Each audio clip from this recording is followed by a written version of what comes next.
wana Mnongo wote, Bwana Yesu asifiwe. Bwana Yesu asifiwe tena. Kwanza wacha tupige pole kwa familia kwa kumpoteza huyu kijana. Nimeona huyu kijana alizaliwa mwaka wa 1994. Ni mdogo kwangu kidogo. Wacha Mungu ailaze roho yake mahali pema palipo na wema. Pili, mimi kwa majina naitwa Moses Omodo. Mimi natoka maeneo ya Nambale. Na mimi ndio kijana mnasikia naingia hii Mnongo Budoko, mimi naibu sia mzima nikiomba kiti cha useneta. Watu wa Mnongo, mtanipa hiyo nafasi kweli? Mtanipa hiyo nafasi? Mimi nawaomba, nataka niwafanyie kazi ya kulinda rasilimali yenu kwa hii kaunti.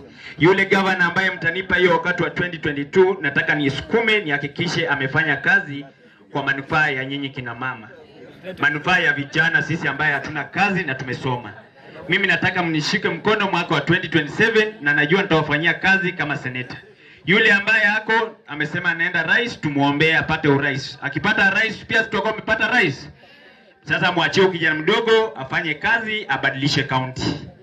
Mimi nataka nisimame na familia, nihakikishe kijana analala salama na familia yao inasonga mbele. Na nyinyi mkinipa nafasi mwaka wa 2027, sitawaangusha.